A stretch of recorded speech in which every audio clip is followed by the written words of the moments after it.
কোথাকার। এক কাজ করো, এই মিরাজ, তোমাকে কে বলেছে তুমি এই এনসিপি রাজনীতি করতে? তুমি এক কাজ করো, আমার কাছে চলে আসো অস্ট্রিয়া, আমি তোমাকে কাছি কাছি মানে দিব আর কি, ঠিক আছে? গরিব কোথাকার।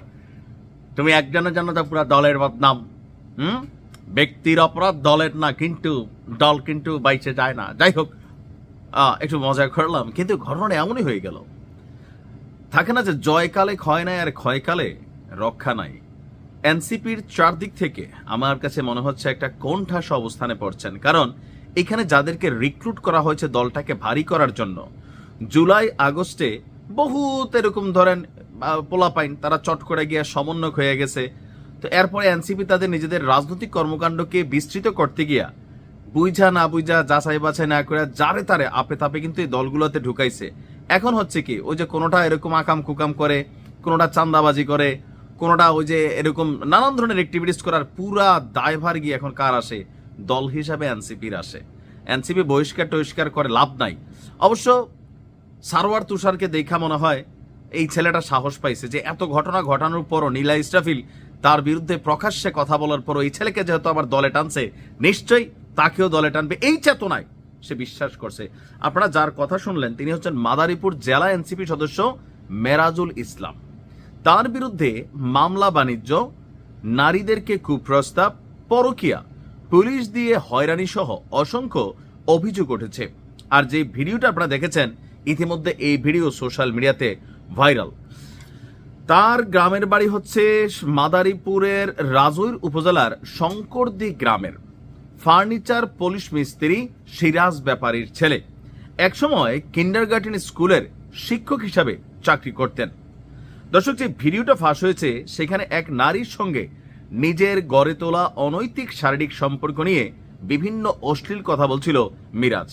এ সময় অকথ্য ভাষায় জোশে এসে গালাগালিও করতে শোনা যায় ওই নারীকে, এবং ওই নারীকে কথা বলতে বাধ্য করেন এবং হুমকিও দেন। এক পর্যায়ে সহ্য করতে না পেরে নারী কলটি কেটে দেন। খোঁজ নিয়ে জানা গেছে টাকা চুরি এবং নারী কেলেঙ্কারি অপকর্মে জড়িত থাকায় বহিষ্কার হয়েছেন পরপর 4টি কিন্ডারগার্টেন স্কুলের শিক্ষক পদ থেকে। বর্তমানে এনসিপিতে যোগ দিয়ে চালাচ্ছে অবৈধ বালু ব্যবসার সিন্ডিকেট। 3D ডিজিটাল স্কুল, ইকরা স্কুল, কিডস ইন্টারন্যাশনাল স্কুল ও মডেল স্কুল থেকে টাকা আত্মসাৎ এবং নারীদের কুপ্রস্তাব দেওয়া সহ অনৈতিক সম্পর্কে জড়িত থাকার অপরাধে তাকে বহিষ্কার করা হয়েছিল। গত 5ই আগস্ট সরকার পতনের পর সুযোগ বুঝে এনসিপিতে যোগ দেন মেরাজুল। ভাগিয়ে নেন মাদারীপুর জেলা সমন্বয় কমিটির সদস্য পদ। ধীরে ধীরে শুরু হয় তার 2 নাম্বারি অ্যাক্টিভিটিস। নদী থেকে অবৈধ বালু উত্তোলনের সিন্ডিকেট, অবৈধ ড্রেজার বালু বিক্রিতে বাধা দেওয়ার হামলার ঘটনাও ঘটান তিনি। বর্তমানে তার নেতৃত্বে তাঁতিকান্দা, শঙ্করদি, হোসেনপুর, পাইকপাড়া সহ বিভিন্ন এলাকায় চলছে এই লুটপাটের খেলা। এছাড়া গোপালগঞ্জ সদর থানায় মিথ্যা অভিযোগপত্র নাম লিখে মামলার ভয় দেখিয়ে মাদারীপুরের রাজৈর উপজেলার বিভিন্ন নেতাকর্মীর কাছ থেকে লাখ লাখ টাকা দাবির অভিযোগ পাওয়া গেছে তার এবং তার লোকজনের বিরুদ্ধে। এমনকি নাম কাটানোর কথা বলেও মাদারীপুরের রাজৈর উপজেলার হোসেনপুর ইউনিয়নের ইউপি সদস্য মুকলেস মিনার কাছে দাবি করে মোটা অঙ্কের টাকা।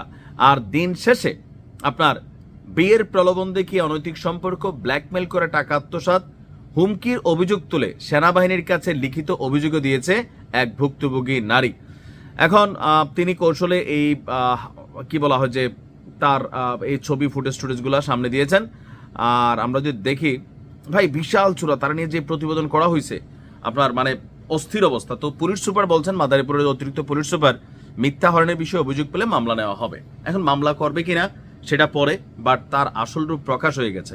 এখন দেখেন, এই অপরাধটা কি এনসিপির রাজনৈতিক দলের না, কিন্তু ব্যক্তির কারণে দল ফাইসা যায়, নিশ্চয় তাকে বহিষ্কার করা হবে। ভালো থাকুন।